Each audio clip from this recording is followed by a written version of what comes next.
Chapter 29. When the French officer went into the room with Pierre, the latter again thought it his duty to assure him that he was not French and wished to go away, but the officer would not hear of it. He was so very polite, amiable, good-natured, and genuinely grateful to Pierre for saving his life that Pierre had not the heart to refuse, and sat down with him in the parlor, the first room they entered. To Pierre's assurances that he was not a Frenchman, the captain, evidently not understanding how anyone could decline so flattering an appellation, shrugged his shoulders and said that if Pierre absolutely insisted on passing for a Russian, let it be so, but for all that he would be forever bound to Pierre by gratitude for saving his life. Had this man been endowed with the slightest capacity for perceiving the feelings of others, and had he at all understood what Pierre's feelings were, the latter would probably have left him, but the man's animated obtuseness to everything other than himself disarmed Pierre. "A Frenchman or a Russian prince incognito," said the officer, looking at Pierre's fine though dirty linen and at the ring on his finger. "I owe my life to you and offer you my friendship. A Frenchman never forgets either an insult or a service. I offer you my friendship. That is all I can say." There was so much good nature and nobility, in the French sense of the word, in the officer's voice, in the expression of his face and in his gestures, that Pierre, unconsciously smiling in response to the Frenchman's smile, pressed the hand held out to him. Captain Ramballe, of the 13th Light Regiment, Chevalier of the Legion of Honor for the affair on the 7th of September, he introduced himself, a self-satisfied irrepressible smile puckering his lips under his mustache. "Will you now be so good as to tell me with whom I have the honor of conversing so pleasantly, instead of being in the ambulance with that maniac's bullet in my body?" Pierre replied that he could not tell him his name and, blushing, began to try to invent a name and to say something about his reason for concealing it, but the Frenchman hastily interrupted him. "Oh, please," said he. "I understand your reasons. You are an officer, a superior officer perhaps. You have borne arms against us. That's not my business. I owe you my life. That is enough for me. I am quite at your service. You belong to the gentry," he concluded with a shade of inquiry in his tone. Pierre bent his head. "Your baptismal name, if you please. That is all I ask." "Monsieur Pierre, you say. That's all I want to know." When the mutton and an omelette had been served and a samovar and vodka brought, with some wine which the French had taken from a Russian cellar and brought with them, Ramballe invited Pierre to share his dinner, and himself began to eat greedily and quickly like a healthy and hungry man, munching his food rapidly with his strong teeth, continually smacking his lips, and repeating, "Excellent. Delicious." His face grew red and was covered with perspiration. Pierre was hungry and shared the dinner with pleasure. Morel, the orderly, brought some hot water in a saucepan and placed a bottle of claret in it. He also brought a bottle of kvass, taken from the kitchen for them to try. That beverage was already known to the French and had been given a special name. They called it limonade de cochon, pig's lemonade, and Morel spoke well of the limonade de cochon he had found in the kitchen. But as the captain had the wine they had taken while passing through Moscow, he left the kvass to Morel and applied himself to the bottle of Bordeaux. He wrapped the bottle up to its neck in a table napkin and poured out wine for himself and for Pierre. The satisfaction of his hunger and the wine rendered the captain still more lively and he chatted incessantly all through dinner. "Yes, my dear Monsieur Pierre, I owe you a fine votive candle for saving me from that maniac. You see, I have bullets enough in my body already. Here is one I got at Wagram," he touched his side, "and a second at Smolensk," he showed a scar on his cheek, "and this leg which as you see does not want to march, I got that on the 7th at the great battle of La Moskowa. Sacre Dieu! It was splendid. That deluge of fire was worth seeing. It was a tough job you set us there, my word. You may be proud of it. And on my honor, in spite of the cough I caught there, I should be ready to begin again. I pity those who did not see it." "I was there," said Pierre. "Bah, really? So much the better. You are certainly brave foes. The great redoubt held out well, by my pipe," continued the Frenchman. "And you made us pay dear for it. I was at it 3 times, sure as I sit here. 3 times we reached the guns and 3 times we were thrown back like cardboard figures. Oh, it was beautiful, Monsieur Pierre. Your grenadiers were splendid, by heaven. I saw them close up their ranks 6 times in succession and march as if on parade. Fine fellows. Our King of Naples, who knows what's what, cried bravo. Ha, ha. So you are one of us soldiers, he added, smiling, after a momentary pause. So much the better, Monsieur Pierre. Terrible in battle, gallant, with the fair, he winked and smiled, that's what the French are, Monsieur Pierre, aren't they? The captain was so naively and good-humoredly gay, so real, and so pleased with himself that Pierre almost winked back as he looked merrily at him. Probably the word gallant turned the captain's thoughts to the state of Moscow. Apropos, tell me please, is it true that the women have all left Moscow? What a queer idea. What had they to be afraid of? Would not the French ladies leave Paris if the Russians entered it? Asked Pierre. Ha, ha, ha. The Frenchman emitted a merry, sanguine chuckle, patting Pierre on the shoulder. What a thing to say, he exclaimed. Paris? But Paris, Paris. Paris, the capital of the world, Pierre finished his remark for him. The captain looked at Pierre. He had a habit of stopping short in the middle of his talk and gazing intently with his laughing, kindly eyes. Well, if you hadn't told me you were Russian, I should have wagered that you were Parisian. You have that. I don't know what, that, and having uttered this compliment, he again gazed at him in silence. I have been in Paris. I spent years there, said Pierre. Oh yes, one sees that plainly. Paris. A man who doesn't know Paris is a savage. You can tell a Parisian 2 leagues off. Paris is Talma, La Duquesnoy, Poitiers, the Sorbonne, the boulevards, and noticing that his conclusion was weaker than what had gone before, he added quickly, there is only one Paris in the world. You have been to Paris and have remained Russian. Well, I don't esteem you the less for it. Under the influence of the wine he had drunk, and after the days he had spent alone with his depressing thoughts, Pierre involuntarily enjoyed talking with this cheerful and good-natured man. To return to your ladies, I hear they are lovely. What a wretched idea to go and bury themselves in the steppes when the French army is in Moscow. What a chance those girls have missed. You're peasants, now, that's another thing, but you civilized people, you ought to know us better than that. We took Vienna, Berlin, Madrid, Naples, Rome, Warsaw, all the world's capitals. We are feared, but we are loved. We are nice to know. And then the Emperor, he began, but Pierre interrupted him. The Emperor, Pierre repeated, and his face suddenly became sad and embarrassed, is the Emperor. The Emperor? He is generosity, mercy, justice, order, genius, that's what the Emperor is. It is I, Ramballe, who tell you so. I assure you I was his enemy 8 years ago. My father was an emigrant count. But that man has vanquished me. He has taken hold of me. I could not resist the sight of the grandeur and glory with which he has covered France. When I understood what he wanted, when I saw that he was preparing a bed of laurels for us, you know, I said to myself, that is a monarch, and I devoted myself to him. So there. Oh yes, mon cher, he is the greatest man of the ages past or future. Is he in Moscow? Pierre stammered with a guilty look. The Frenchman looked at his guilty face and smiled. No, he will make his entry tomorrow, he replied, and continued his talk. Their conversation was interrupted by the cries of several voices at the gate and by Morel, who came to say that some Württemberg hussars had come and wanted to put up their horses in the yard where the captain's horses were.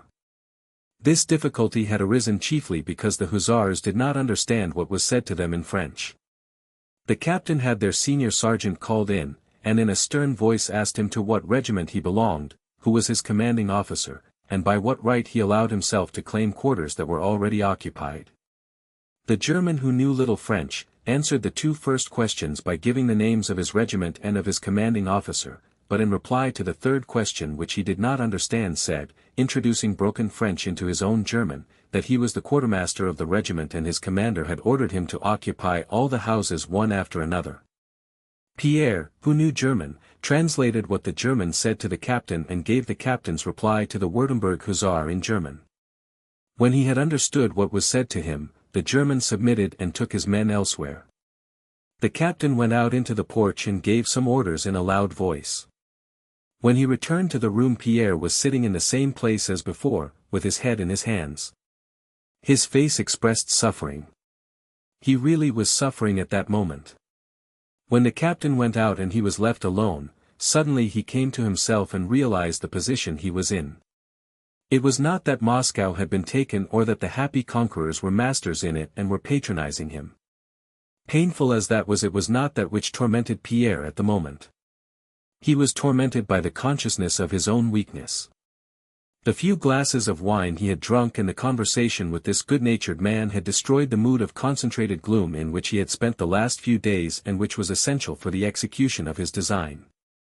The pistol, dagger, and peasant coat were ready. Napoleon was to enter the town next day. Pierre still considered that it would be a useful and worthy action to slay the evildoer, but now he felt that he would not do it. He did not know why, but he felt a foreboding that he would not carry out his intention. He struggled against the confession of his weakness but dimly felt that he could not overcome it and that his former gloomy frame of mind, concerning vengeance, killing, and self-sacrifice, had been dispersed like dust by contact with the first man he met. The captain returned to the room, limping slightly and whistling a tune. The Frenchman's chatter which had previously amused Pierre now repelled him. The tune he was whistling, his gait, and the gesture with which he twirled his mustache, all now seemed offensive. "I will go away immediately. I won't say another word to him," thought Pierre. He thought this, but still sat in the same place. A strange feeling of weakness tied him to the spot. He wished to get up and go away, but could not do so. The captain, on the other hand, seemed very cheerful. He paced up and down the room twice. His eyes shone and his mustache twitched as if he were smiling to himself at some amusing thought. "The colonel of those Württembergers is delightful," he suddenly said. "He's a German, but a nice fellow all the same. But he's a German." He sat down facing Pierre. "By the way, you know German, then?" Pierre looked at him in silence. "What is the German for shelter?" "Shelter?" Pierre repeated. "The German for shelter is Unterkunft." "How do you say it?" the captain asked quickly and doubtfully. "Unterkunft," Pierre repeated. "Unterkopf," said the captain and looked at Pierre for some seconds with laughing eyes. "These Germans are first-rate fools, don't you think so, Monsieur Pierre?" he concluded. "Well, let's have another bottle of this Moscow Bordeaux, shall we? Morel will warm us up another little bottle." "Morel," he called out gaily. Morel brought candles and a bottle of wine. The captain looked at Pierre by the candlelight and was evidently struck by the troubled expression on his companion's face. Rambaud, with genuine distress and sympathy in his face, went up to Pierre and bent over him. "There now, we're sad," said he, touching Pierre's hand. "Have I upset you?" "No, really, have you anything against me?" he asked Pierre. "Perhaps it's the state of affairs." Pierre did not answer, but looked cordially into the Frenchman's eyes whose expression of sympathy was pleasing to him. "Honestly, without speaking of what I owe you, I feel friendship for you. Can I do anything for you? Dispose of me. It is for life and death. I say it with my hand on my heart," said he, striking his chest. "Thank you," said Pierre. The captain gazed intently at him as he had done when he learned that shelter was Unterkunft in German, and his face suddenly brightened. "Well, in that case, I drink to our friendship," he cried gaily, filling 2 glasses with wine. Pierre took one of the glasses and emptied it. Rambaud emptied his too, again pressed Pierre's hand, and leaned his elbows on the table in a pensive attitude. "Yes, my dear friend," he began, "such is fortune's caprice. Who would have said that I should be a soldier and a captain of dragoons in the service of Bonaparte, as we used to call him? Yet here I am in Moscow with him. I must tell you, mon cher, he continued in the sad and measured tones of a man who intends to tell a long story, that our name is one of the most ancient in France. And with a Frenchman's easy and naive frankness the captain told Pierre the story of his ancestors, his childhood, youth, and manhood, and all about his relations and his financial and family affairs, ma pauvre mère, playing of course an important part in the story. But all that is only life's setting, the real thing is love, love. Am I not right, Monsieur Pierre, said he, growing animated. Another glass. Pierre again emptied his glass and poured himself out a third. Oh, women, women, and the captain, looking with glistening eyes at Pierre, began talking of love and of his love affairs. There were very many of these, as one could easily believe, looking at the officer's handsome, self-satisfied face, and noting the eager enthusiasm with which he spoke of women. Though all Rambal's love stories had the sensual character which Frenchmen regard as the special charm and poetry of love, yet he told his story with such sincere conviction that he alone had experienced and known all the charm of love, and he described women so alluringly that Pierre listened to him with curiosity.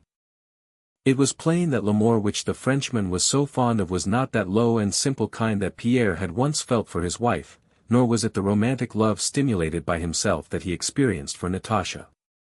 Rambal despised both these kinds of love equally, the one he considered the love of clodhoppers, and the other the love of simpletons. L'amour which the Frenchman worshipped consisted principally in the unnaturalness of his relation to the woman and in a combination of incongruities giving the chief charm to the feeling. Thus the captain touchingly recounted the story of his love for a fascinating marquise of 35 and at the same time for a charming, innocent child of 17, daughter of the bewitching marquise. The conflict of magnanimity between the mother and the daughter, ending in the mother's sacrificing herself and offering her daughter in marriage to her lover, even now agitated the captain, though it was the memory of a distant past. Then he recounted an episode in which the husband played the part of the lover, and he, the lover, assumed the role of the husband, as well as several droll incidents from his recollections of Germany, where shelter is called Unterkunft and where the husbands eat sauerkraut and the young girls are too blonde. Finally, the latest episode in Poland still fresh in the captain's memory, and which he narrated with rapid gestures and glowing face, was of how he had saved the life of a Pole. In general, the saving of life continually occurred in the captain's stories, and the Pole had entrusted to him his enchanting wife, Parisienne de Coeur, while himself entering the French service. The captain was happy, the enchanting Polish lady wished to elope with him, but, prompted by magnanimity, the captain restored the wife to the husband, saying as he did so, "I have saved your life, and I save your honor." Having repeated these words the captain wiped his eyes and gave himself a shake, as if driving away the weakness which assailed him at this touching recollection.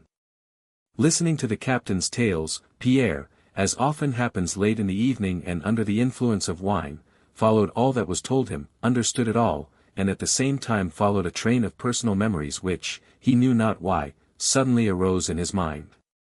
While listening to these love stories his own love for Natasha unexpectedly rose to his mind, and going over the pictures of that love in his imagination he mentally compared them with Rambal's tales. Listening to the story of the struggle between love and duty, Pierre saw before his eyes every minutest detail of his last meeting with the object of his love at the Succor of Water Tower. At the time of that meeting it had not produced an effect upon him, he had not even once recalled it. But now it seemed to him that that meeting had had in it something very important and poetic. "Peter Kirillovitch, come here. We have recognized you." He now seemed to hear the words she had uttered and to see before him her eyes, her smile, her traveling hood, and a stray lock of her hair, and there seemed to him something pathetic and touching in all this. Having finished his tale about the enchanting Polish lady, the captain asked Pierre if he had ever experienced a similar impulse to sacrifice himself for love and a feeling of envy of the legitimate husband. Challenged by this question Pierre raised his head and felt a need to express the thoughts that filled his mind. He began to explain that he understood love for a woman somewhat differently. He said that in all his life he had loved and still loved only one woman, and that she could never be his. "Tiens," said the captain. Pierre then explained that he had loved this woman from his earliest years, but that he had not dared to think of her because she was too young, and because he had been an illegitimate son without a name. Afterwards, when he had received a name and wealth, he dared not think of her because he loved her too well, placing her far above everything in the world, and especially therefore above himself. When he had reached this point, Pierre asked the captain whether he understood that. The captain made a gesture signifying that even if he did not understand it, he begged Pierre to continue. Platonic love, clouds, he muttered. Whether it was the wine he had drunk, or an impulse of frankness, or the thought that this man did not, and never would, know any of those who played a part in his story, or whether it was all these things together, something loosened Pierre's tongue. Speaking thickly and with a faraway look in his shining eyes, he told the whole story of his life, his marriage, Natasha's love for his best friend, her betrayal of him, and all his own simple relations with her. Urged on by Rambal's questions, he also told what he had at first concealed, his own position and even his name. More than anything else in Pierre's story, the captain was impressed by the fact that Pierre was very rich, had 2 mansions in Moscow, and that he had abandoned everything and not left the city, but remained there concealing his name and station. When it was late at night, they went out together into the street. The night was warm and light. To the left of the house on the Pokrovka a fire glowed, the first of those that were beginning in Moscow. To the right and high up in the sky was the sickle of the waning moon, and opposite to it hung that bright comet which was connected in Pierre's heart with his love. At the gate stood Gerasim, the cook, and 2 Frenchmen. Their laughter and their mutually incomprehensible remarks in 2 languages could be heard. They were looking at the glow scene in the town. There was nothing terrible in the one small, distant fire in the immense city. Gazing at the high starry sky, at the moon, at the comet, and at the glow from the fire, Pierre experienced a joyful emotion. There now, how good it is, what more does one need, thought he. And suddenly remembering his intention, he grew dizzy and felt so faint that he leaned against the fence to save himself from falling. Without taking leave of his new friend, Pierre left the gate with unsteady steps, and returning to his room lay down on the sofa and immediately fell asleep. Chapter 30. The glow of the first fire that began on the 2nd of September was watched from the various roads by the fugitive Muscovites and by the retreating troops, with many different feelings. The Rostov party spent the night at Mitishi, 14 miles from Moscow.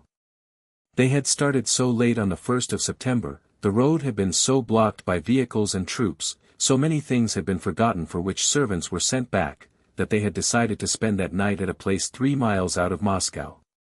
The next morning they woke late and were again delayed so often that they only got as far as Great Mitishi.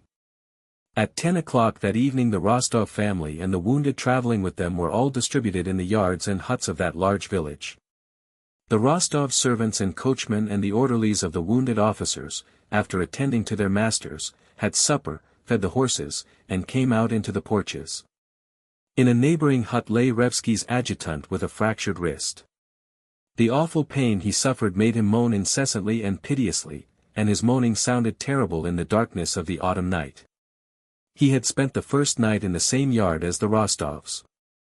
The countess said she had been unable to close her eyes on account of his moaning, and at Mitishi she moved into a worse hut simply to be farther away from the wounded man. In the darkness of the night one of the servants noticed, above the high body of a coach standing before the porch, the small glow of another fire.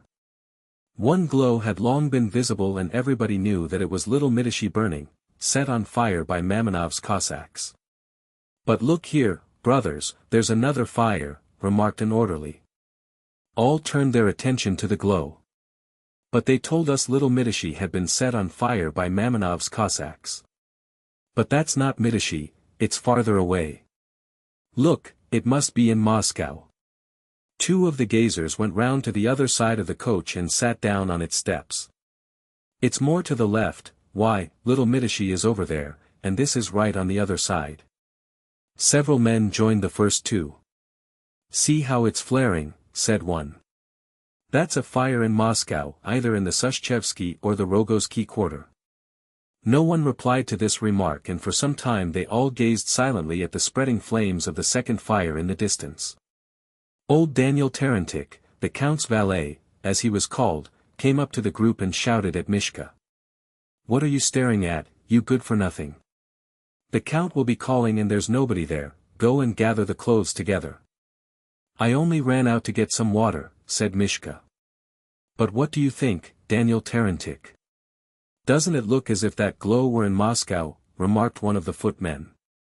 Daniel Tarantik made no reply, and again for a long time they were all silent.